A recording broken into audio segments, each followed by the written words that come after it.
집 처녀와 멸치 총각집 두 사이에서 혼사 문제가 오고 가다가 주고받은 집안 자랑입니다.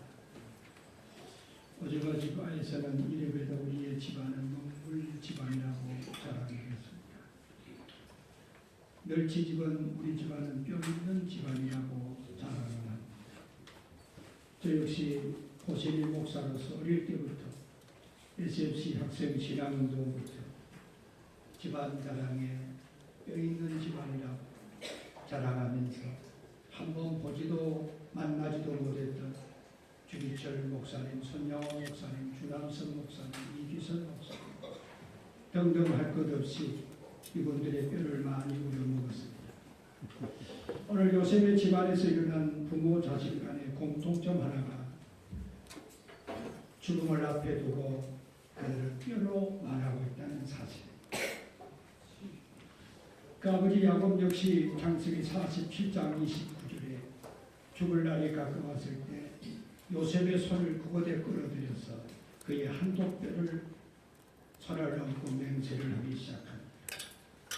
그의 아들 요셉 역시도 히브리서 11장 22절에 믿음으로 요셉은 인종시 이스라엘 자손들이 떠날 것을 말하고 자기 뼈를 향하여 명했다라고 합니다.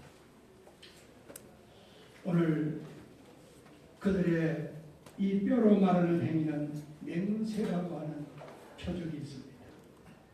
오늘 그것은 바로 하나님의 언약적 신앙 개선, 하나님이 우리에게 물려준 언약이라고 하는 사건 앞에 이 맹세는 결코 사람의 것이 아니라 아브라함과 이삭과 야곱으로 요셉으로 여기 있는 우리들과 또 우리의 후손들과 이 세상의 역사가 존재하는 한 영원토록 이어지는 하나님의 언약입니다.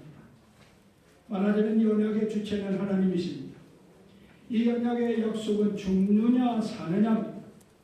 죄와 사망에 놓인 인생에게 생명을 구원하시려고 50장 20절에 그의 선언처럼 구속적 언약입니다. 히브리서 7장 22절에는 이와 같이 정말 예수는 더 좋은 언약에 우리의 보증이 되었다.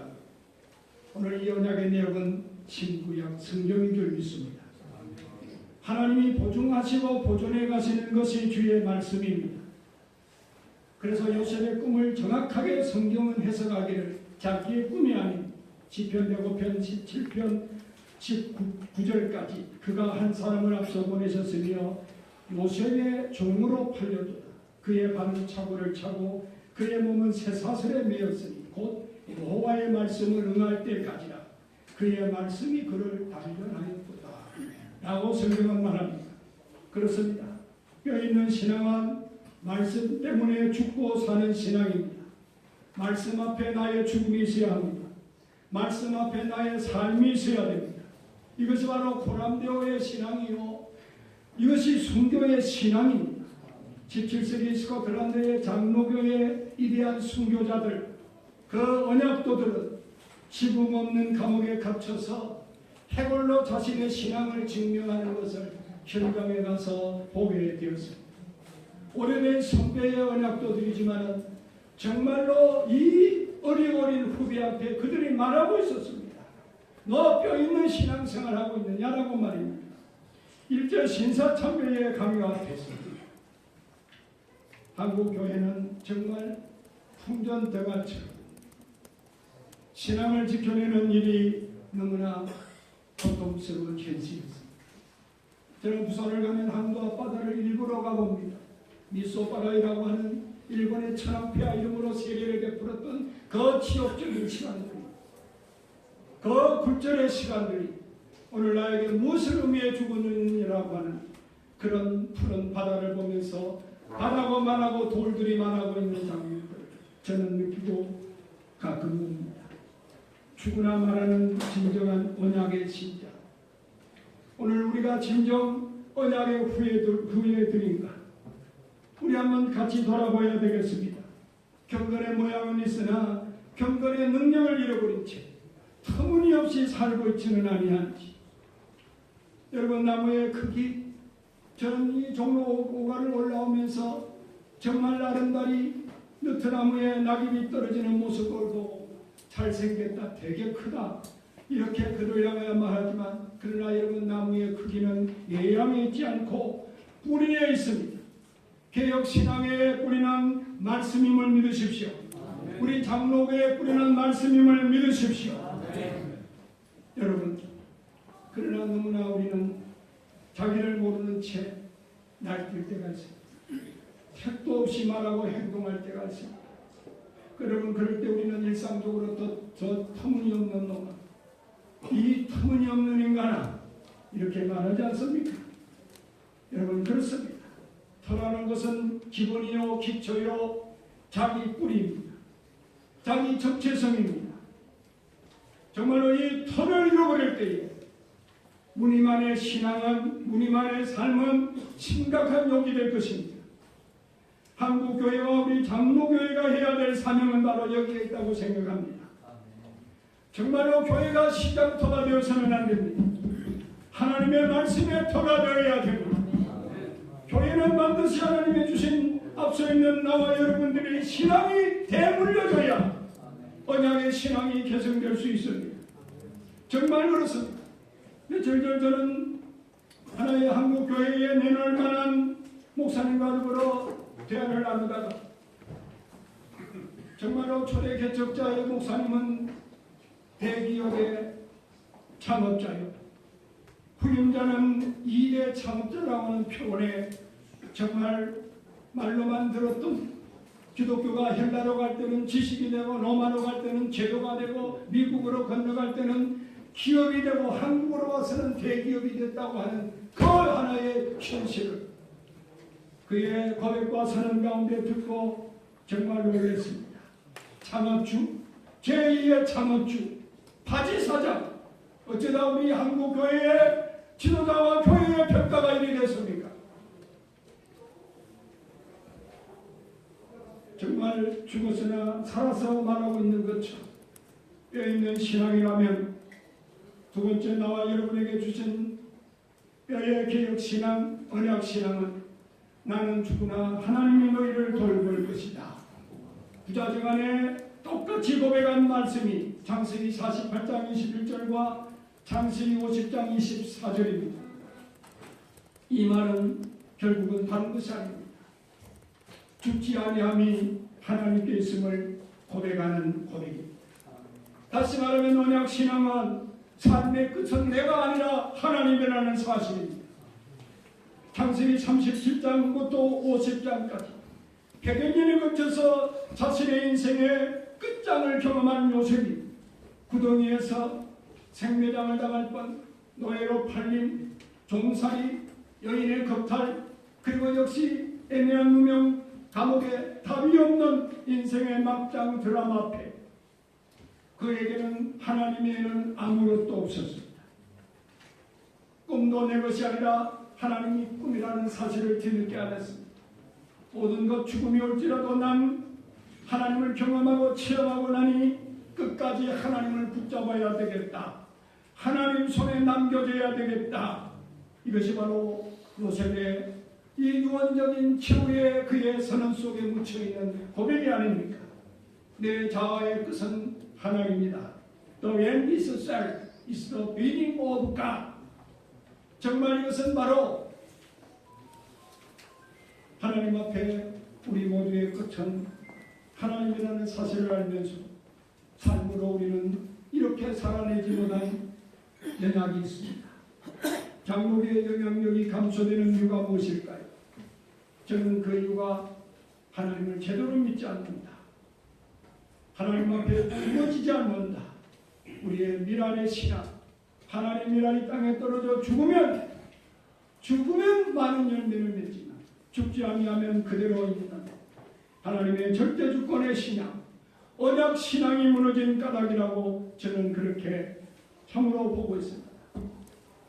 저를 포함한 나와 여러분들이요, 우리는 조나단 에드워드가 이렇게 말한 것을 우리의 마음에 귀담아 들어봅시다. 오늘날 하나님의 부흥을 가로막는 두 가지는 영적인 교만이요 혼합주의라고 말을 했습니다.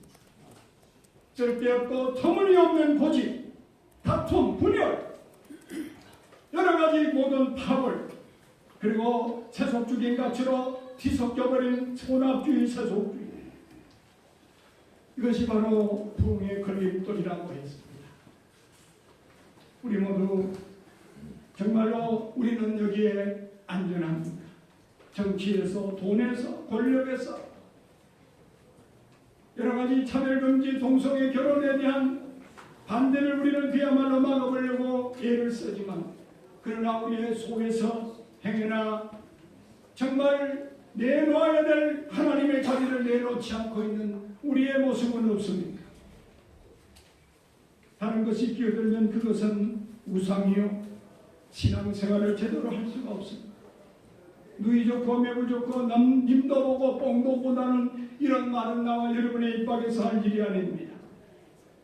저는 12.7 참으로 차별금지와 동성애 결혼법 반대의 모임을 통하여서 주인공이 끝까지 무대 뒤에 나오지 아니하는 모습을 바라보면서 이것이 한국교회의 희망이요, 연합의 희망이요, 섬기는 자들의 모습은 바로 이 모습이어야 된다고 하는 이 사실을 마음 가운데 알고 하나님 앞에 감사했습니다. 나 외에는 어떤 것도 내 외에는 두지 말라. 알파 나이스라고 하는 우리 하나님 나 외에, 이 말은 내 얼굴 앞에 이런 것을 두지 말라고 하나님 하셨다. 내 곁에 나란히 여기지 말라는 것입니다. 나와 맞서지 말라는 것입니다. 우리 안에 이러한 우상으로 말미암아서 오늘 요셉의 언약 신앙은 미랄로 자기 죽음을 통하여 영원하신 하나님의 살아계심이 주도될 수 있도록 철저한 하나님의 주권 앞에 고백하는 선언입니다. 끝으로 뼈가 분명한 언약 신앙이라면 내 해골을 메고 올라가라. 28절에 이 언약이 뼛속 깊이 자리 잡았던 그에게는 애굽의 권력이 사치스러웠습니다. 애굽의 머무름이 정말로 그에게 낯설었습니다. 그래서 역시 무리들을 향하여 너희들의 시선을 출애굽으로 돌려야 된다. 애굽을 다 가지고 있어도 이것은 내 집이 아니다. 하나님이 주신 땅, 약속의 땅, 영원한 것, 길가에다 집을 짓지 아니하고 하나님의 본향을 향하여 나아가기를 갈망하는 요셉의 가슴 속에 내 해골을 메고 이것을 빠져나가라. 우리는 하나님 외에 다른 것이 없다. 적신신앙입니다. 백골이 되어서도 그 땅에 나는 머물러야 된다. 해골을 담아놓는 간을 바라보면서 후대들에게 남기고 싶은 표정은 바로 십자가의 표정입니다.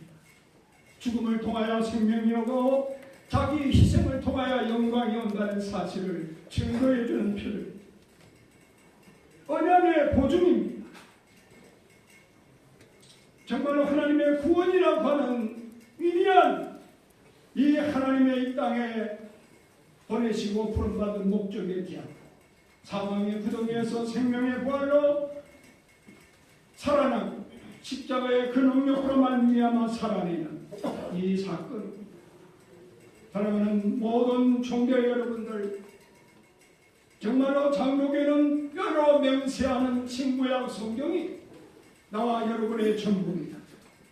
장로교는 죽음의 흔적으로 주님의 십자가의 죽음으로 말미암아 살아난 하나님의 주권적 나그네와 행인으로 우리가 이 세상에 있을 동안에 세상 예국은 우리의 보장이 아니라 나그네에는 눈썹도 우리의 집이다라고 하는 이런 사실 앞에 장로교의 신앙, 뼈있는 언약 신앙, 말씀 신앙으로 미랄 신앙, 적신 신앙, 이것 외에는 다른 것이 자랑되어서는 안 되는 그런 장로교, 그런 장로교의 목사로 살아내는 우리의 남은 책무를 다하는 은혜가 있기를 주의 이름으로 부탁드립니다. 아멘.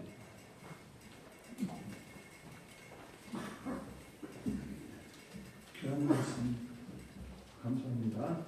찬송가 210장입니다.